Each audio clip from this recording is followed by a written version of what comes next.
This is my first time in your physical presence, but you have been with me through many times and through a whole range of emotions, the whole scale. My questions today are about sex and death. Which Next.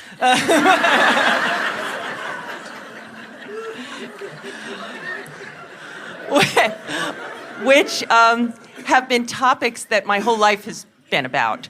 And the questions that I'm wrestling with right now, there are basically three of them. The first is, where is the soul? Where is consciousness? Where is beingness in a body that is unconscious, on morphine, or brain dead? What does it do for 15 years in the case of a Terry Schiavo? Where is deliberate creation or art of allowing in that process?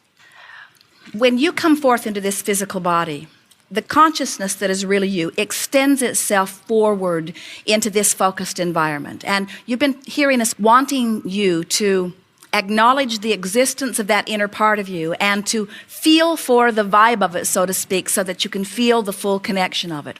When you experience what you call death, we call it croaking. We like to be as disrespectful as we can be because there is no such thing as death. You are eternal beings. But when you withdraw your consciousness from this physical focus, your consciousness reemerges back into the fullness of who you really are. So in a situation like that, that consciousness has reemerged long, long, long ago.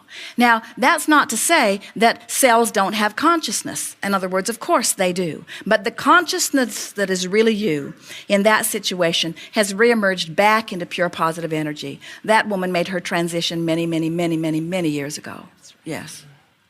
How about the states of, shall we say, temporary unconsciousness, or when someone is on drugs? Well, you have to understand, even when you sleep, your consciousness reemerges into non-physical, and when you awaken again, it's like a rebirthing, so to speak. And so that you have to begin to think of yourselves as this broader consciousness, but we always choose the way we project this deliberately because we want you to understand the power with which you wanted to be focused in these bodies. In other words, this focus that is your personality is a powerful focus because you are wanting this feeling of continuity. Imagine this leading edge environment where the variety of it summons through you clarity of desire. And when you identify something, then the energy that creates worlds flows through you. This is creative mastery, what's going on with you, you see.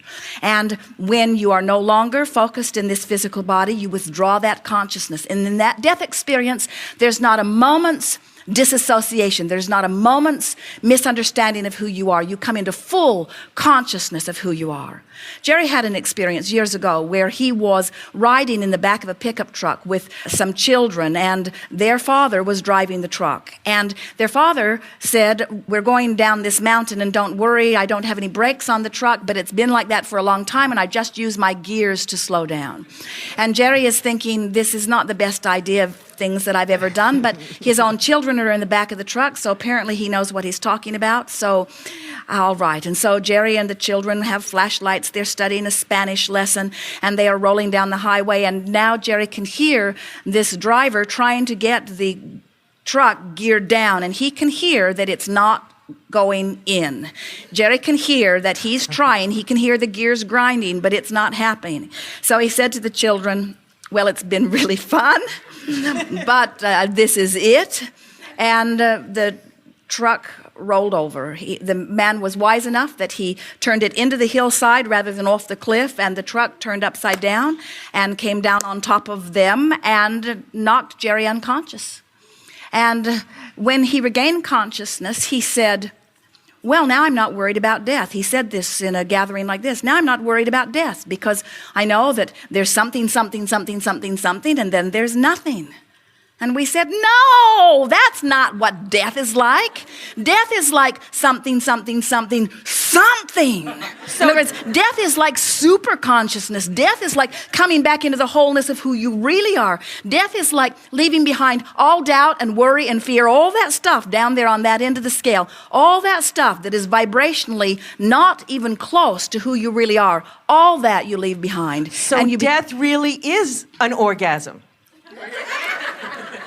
No, really. I work with this. Oh, it is better than that. But the thing you have to understand is, as you have spent time in your physical body, and you have worked your way up the emotional scale on a variety of topics. In other words, your mother who made you feel depressed, you've worked through it and now you're in love with her again. And not having enough money, which made you feel lost and forsaken, and you've worked your way up and now you're abundant. And so now you're in this place because you've been paying attention to your vibrations and you are tuned in, tapped in, turned on. You are in vibrational alignment with who you are. You're living happily ever after. You're living your vitality and your clarity. You're sure of yourself. You're feeling joy and love. You're clear-minded. You know what's going on. Your body feels good. You have energy. In other words, you are tuned in, tapped in, turned on. You are alive in the fullest sense of the word. And now, for whatever reason, you make your transition into non-physical. Sometimes it's a conscious decision, sometimes not. As you make that transition to the non-physical, from that place of being in connection most of the time,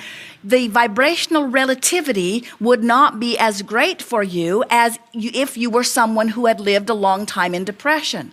You see, the way something feels to you is about its vibrational relevance to where you were before, you see. But everyone who makes their transition, without exception, experiences the relief of the release of resistance. And as you reemerge into that pure positive energy, knowing fully who you are, you never look back with a moment's regret. Sexuality, in its purest sense of the word, is not so different from full connection. In other words, when you are in alignment with who you are, the sexual energy and the spiritual energy, there is not any difference in it. But you can be experiencing sexuality just like you can be experiencing any other subject from the framework of resistance, and it's a whole other thing. The subject of sexuality is not in and of itself spirituality, but sexuality combined with your connection to who you are, now that's an orgasm. Yes. Yes. Yes. Oh, Abraham, you completely nailed it. You totally rock. Thank you. I feel so much better.